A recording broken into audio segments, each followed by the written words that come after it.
नमस्कार विद्यार्थी मित्रों, आप सभी का स्वागत करते हैं मौर्य क्लासेस में। विद्यार्थी मित्रों, ऑलरेडी हमने क्लास 11 का स्टेज चालू कर दिया था, जिसमें हमने बच्चों चैप्टर नंबर 5 चला रहे थे। ठीक है, और वो चैप्टर नंबर 5 का बड़ा अगर आपको नाम पता करना है तो आप यहाँ पर देख सकते हो कि इस चैप्टर का नाम क्या है। ठीक है, और बड़ा इस चैप्टर की मैंने 2 से 3 वीडियो मैंने ऑलरेडी बना दिया है।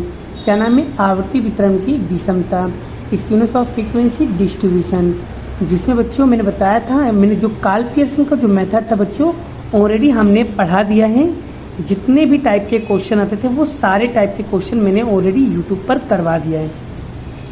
अगर बच्चों आपको कार्ल पियर्सन के मेथड को सीखना चाहते हो, उसके कॉन्सेप्ट को एकदम माइंड में फिट करना चाहते हो, तो आपको सबसे पहले कार्ल पियर्सन के जितने भी मेथड कराए उसे आप अच्छे तरीके से देख लीजिए और एक ही बार में आपका पूरा कॉन्सेप्ट क्लियर हो जाएगा।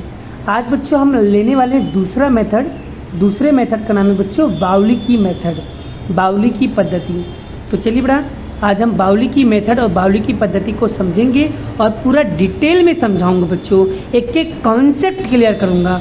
बस आपको क्या करना होगा, वीडियो को शांति से ध्यान से वॉच करना होगा। और डेफिनेटली कहता हूँ बच्चों, अगर तुमने मेरा एक वीडियो भी देख लिया ना, चैलेंज बच्चों, आपको यूं चुटकियों में बेटा आपको वो सारे क्वेश्चन समझ में आ जाएगा। ठीक है, सबसे पहले बेटा हम उसके सारे सूत्र वगैरह कभी अच्छे तरीके से जान लेते हैं और समझ लेते हैं, जिससे आपको पता चले कि बाउली की मेथड में कितने सूत्र लगते हैं। तो बच्चों बाउली की मेथड में विषमता और विषमतांक, ये इसके सूत्र है Q3 + Q1 - 2m। बच्चों m का मतलब क्या होता है? Q2 ही होता है, ध्यान में रखना। ठीक है, चलिए विषमतांक मतलब J कैसे निकालेंगे? Q3 + Q1 - 2m बटे में Q3 - Q1। इससे हम बड़ा विषमता और विषमता। और बच्चों अगर Q1 Q3 निकालना और m निकालना तो किस तरीके से निकालोगे? अगर सवाल के अंदर बच्चों, अगर आपको सवाल के अंदर xi fi दिया गया हो, तब बच्चों आपको ये 3 सूत्र लगाना रहेगा। Q1 के लिए आपको ये, और यहाँ पर Q1 के लिए ये, और Q2 के लिए ये, और Q3 के लिए ये। और अगर बच्चों m के लिए निकालना है, m के लिए, तो m निकालने के लिए क्या करोगे बच्चों? और अगर आपको बच्चों m निकालना है तो m का सूत्र होता है n+1 / 2 वह अवलोकन का मूल्य। ठीक है, ये Q1 हो जाएगा बच्चों, ये m हो जाएगा, ये Q3 हो जाएगा। यहाँ पर Q2 का सूत्र नहीं दिया था, इसलिए मैंने आपको बता दिया Q2 का सूत्र ये Q2 का मतलब ही क्या होता है बच्चों? m होता है। क्लियर? इसलिए मैंने m का भी सूत्र बता दिया। लेकिन बच्चों अगर मान लो अगर सवाल के अंदर बच्चों वर्ग पूछ लिया, क्या पूछ ले? वर्ग दिया हो, तब बच्चों आपको Q1 निकालने का ये वाला फॉर्मूला लगाना है, m निकालने का ये वाला फॉर्मूला लगाना है, और Q3 के लिए आपको ये वाला फॉर्मूला लगाना है। ये फॉर्मूला कब लगाना है बच्चों? जब सवाल के अंदर वर्ग दिया रहेगा तब। चलिए एक सवाल बच्चों में आपको fi xi दिया होगा, कैसे सॉल्व करना है पहले हम वो वाला कॉन्सेप्ट आपको सिखा दें, और नेक्स्ट वीडियो बच्चों में आपको वर्ग वाला भी सिखा दूंगा। तो चलिए, तो यहाँ पर बच्चों मैं लेने वाला हूँ, कौन सा सवाल लेता हूँ बच्चों, मैं आपको को यहाँ पर बता देता हूँ कौन सा सवाल लेने वाला हूँ। तो बच्चों यहाँ पर मैं बच्चों लेने वाला हूँ स्वाध्याय 5.2 का क्वेश्चन नंबर 1 लेने वाला हूँ बच्चों। और क्वेश्चन नंबर 1 अगर आप ध्यान से देखोगे, क्वेश्चन नंबर 1 अगर आप बच्चों ध्यान से देखोगे तो ये xi है, ये fi है। लेकिन बच्चों अगर xi के अंदर देखोगे तो ये सबसे पहले बड़ा आपको करना क्या होगा, ये xi और fi, ये xi को बच्चों चढ़ते क्रम में करना होगा। यानी कि ये जितने भी xi दिया हुआ है बच्चों, इनको सभी को चढ़ते क्रम में गठित करना होगा। सब जितने भी xi दिया बच्चों, उन सभी को हमें चढ़ते क्रम में क्या करना है? गठित करना है। और चढ़ते क्रम में किस तरीके से गठित करोगे बच्चों, वो सब चीज़ें मैं आपको यहाँ पर इसी वीडियो के अंदर सिखा देता हूँ। ठीक है, चलिए सबसे पहले यहाँ पर गठित करने के लिए बड़ा xi के अंदर देखो, इसके अंदर देखो सबसे छोटी वैल्यू कौन सी है? सबसे छोटी वैल्यू बच्चों है 17। तो यहाँ पर हम लिखेंगे पहले नंबर पे 17। ठीक है, उसके बाद बच्चों सबसे छोटी कौन सी है? उसके बाद सबसे छोटी है बच्चों 18। इस तरीके से हम इसको क्रम में गठित करेंगे। ठीक है, उसके बाद बच्चों उससे बड़ी कौन सी है बड़ा? उससे बड़ी है 20। फिर उससे बड़ी क्या है बच्चों? उससे बड़ी है 22। तो यहाँ लिखेंगे 22। बच्चों उससे बड़ी क्या है? उससे बड़ी है 23। तो यहाँ लिखेंगे 23। फिर उससे बड़ी क्या है बच्चों, यहाँ पर है 25, तो यहाँ पर लिखेंगे 25। उससे बड़ी क्या है बच्चों, उससे बड़ी है 26, तो यहाँ लिखेंगे हम 26। उससे बड़ी क्या है बच्चों 28, तो यहाँ लिखेंगे 28। ये देखो मैंने चढ़ते क्रम में गठित कर दिया। अब बच्चों FI कैसे लिखोगे, तो मैंने आप लोगों को कभी बताया बच्चों, जैसे मान लो यहाँ पर 17 है ना, तो 17 के सामने वाली वैल्यू लिखना है। तो ये रहा 17, तो 17 के सामने वाली वैल्यू कौन सी बच्चों, 4 है। FI वाला ना 17 के सामने वाला, मतलब इसके सामने जो भी वैल्यू वही लिखना है। ये तो फिर आगे पीछे लिखोगे सवाल ही चेंज हो जाएगा मेरे बच्चों, ठीक है। तो 17 के सामने वाली वैल्यू क्या है बच्चों, 4, तो यहाँ पर हम लिखेंगे 4। फिर उसके बाद क्या है बच्चों 18 में, तो 18 के सामने वाली क्या है बच्चों 11। फिर क्या है बच्चों 20 है ना, तो ये रहा 20। 20 के सामने क्या लिखा है बच्चों 19। फिर क्या है 22, तो 22 के सामने क्या लिखा है 9। फिर 23, 23 के सामने क्या लिखा है 8। फिर 25, 25 के सामने क्या लिखा है 22। फिर 26, 26 के सामने क्या लिखा है 7। फिर 28 के सामने क्या लिखा है 3। अब ये देखो बच्चों चढ़ते क्रम में पूरा लिखा गया है। जब ये हो जाए बच्चों, उसके बाद आपको एक काम करना है, ध्यान से सीखना बच्चों, आपका कॉन्सेप्ट एक ही बार में क्लियर हो जाएगा। उसके बाद ये FI का टोटल मारो बच्चों, FI का कैलसी के अंदर इसका टोटल मारो।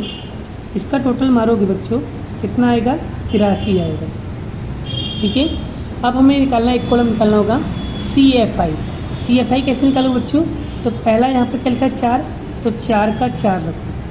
अब बच्चों 4 में 11 जोड़ेंगे कितना होगा 15 हो जाएगा, और 15 में बच्चों 19 जोड़ो कितना हो जाएगा 34 हो जाएगा, और 34 में 9 जोड़ो बच्चों कितना हो जाएगा 43 होगा, और 43 में 8 जोड़ेंगे बच्चों कितना होगा 51 होगा, और 51 में अगर 22 को जोड़ोगे तो यहाँ पर होगा 73, और 73 में 7 जोड़ो बच्चों कितना हो जाएगा 80, और 80 में 3 जोड़ो बच्चों कितना हो जाएगा 83। बच्चों ये 83 और ये 83 दोनों सेम आ जाए तो समझ जाना अपना उत्तर सही है। अब बच्चों हमें निकालना क्या है सवाल के अंदर, हमें सवाल के अंदर निकालना है विषमता। क्या निकालना है, विषमता निकालनी है। तो बच्चों विषमता निकालने के लिए Q3, Q1 और M निकालना पड़ेगा। तो सवाल XI पर, तो पहले Q1 निकालना पड़ेगा, फिर M निकालना पड़ेगा, Q3 निकालना पड़ेगा। चलिए एक एक करके हम सारी चीज़ों को यहाँ पर निकालते हैं बच्चों। चलिए सबसे पहले बच्चों यहाँ पर हम निकालेंगे Q1। तो Q1 का सूत्र क्या है, n+1 डिवाइडेड बाय 4 वह अवलोकन का मूल्य, ठीक है। n बच्चों कितना दिया है 83, तो 83 + 1 डिवाइडेड बाय 4 वह अवलोकन का मूल्य। 83 में जोड़ेंगे बच्चों कितना होगा 84/4 वह अवलोकन का मूल्य, ठीक है। अब बच्चों 4 में 84 में भाग दोगे बच्चों, इसका आंसर कितना आएगा 21 वह अवलोकन का मूल्य। अब देखेंगे बच्चों CFI में देखने पर, ठीक है। तो बच्चों CFI में देखेंगे तो ये CFI के अंदर देखो बेटा 21 किस में आएगा, इसमें आएगा, इसमें आएगा, इसमें, तो इसमें आएगा बच्चों ये बॉक्स पैक। तो बच्चों ये 34 के सामने वाली XI देखो, 34 के सामने वाली XI यही क्या होगा बच्चों आपका आंसर होगा, यानी Q1 का जो आंसर आएगा बच्चों वो कितना आएगा 20 आएगा। क्लियर हो गया। अब बच्चों हमें क्या निकालना है, अब हमें निकालना है Q2 मतलब कि M निकालना है। तो M का सूत्र क्या है, n1 + 1 डिवाइड बाय 2 वह अवलोकन का मूल्य, ठीक है। चलिए आगे बात करते बच्चों। चलिए n कितना दिया हुआ है, तो n दिया हुआ है 83, तो 83 + 1 डिवाइड बाय 2 वह अवलोकन का मूल्य। 83 में जोड़ें कितना होगा बच्चों 84/2 वह अवलोकन का मूल्य। क्लियर होगा बच्चों। और बच्चों इसमें इसको भाग देंगे तो कितना आएगा 42 आएगा वह अवलोकन का मूल्य। अब बच्चों लिखेंगे CFI में देखने पर। चलो बच्चों देखो इसमें आएगा 42 नहीं, इसमें आएगा, इसमें 43 में, इसके अंदर 42 आ जाएगा बेटा, इसका पूरा कॉलम पैक। तो बच्चों 43 के सामने वाली XI देखो कितना है बच्चों 22, तो यहाँ पर m बराबर कितना होगा बच्चों 22। यही क्या होगा बच्चों आपका m हो जाएगा। अब हमें क्या निकालना है बच्चों, अब हमें निकालना है Q3। क्या निकालना है Q3। चलिए Q3 का सूत्र लिखेंगे बच्चों। Q3 का सूत्र क्या है n+1 डिवाइड बाय 4 वह अवलोकन का मूल्य। ठीक है, n कितना दिया बच्चों, n दिया है आपको यहाँ पर 83 + 1 डिवाइड बाय 4, 84/4 वहाँ अवलोकन का मूल्य। 84 बच्चों 4 का भाग दोगे, 84 में 4 बच्चों सॉरी यहाँ पर 3 दिया ना, तो यहाँ पर 3 भी लिखना पड़ेगा, यहाँ पर भी 3। तो बच्चों 84 में 3 का गुणा करो, 84 में 3 का गुणा करो, जल्दी गुणा करो बच्चों। 84 गुणा 3 करो बच्चों, कितना होगा 252। 252 भागे 4 करो बच्चों, भागे 4 करेंगे कितना आएगा बच्चों 63 वहाँ अवलोकन का मूल्य। अब लिखेंगे बच्चों CFI में देखने पर। ठीक है, क्या करेंगे CFI में देखने पर। अब बच्चों देखो किसमें आएगा, इसमें आएगा, 21 में आएगा, किसमें आएगा, किसमें 63 किसमें आएगा, इसमें भी नहीं है, इसमें आएगा 73 वाले में। तो ये वाला पूरा बॉक्स था। तो 73 के सामने वाली जो बच्चों XI होगी ना बड़ा, यही क्या होगा आपका अपना आंसर होगा। तो Q3 का जो आंसर होगा बच्चों वो कितना होगा 25 होगा। अब बच्चों यहाँ पर ध्यान से अगर ध्यान से देखो तो बच्चों आपका यहाँ पर Q1 M और Q3 निकल गया। आपको निकालना क्या है बच्चों, विषमता निकालना है। तो चलिए यहाँ पर हम विषमता निकाल कर आपको दिखाते हैं बच्चों। ठीक है, चलिए तो यहाँ पर हम बच्चों विषमतांक निकालते हैं। विषमतांक मतलब J Q3 plus Q1 minus 2M Q3 minus Q1।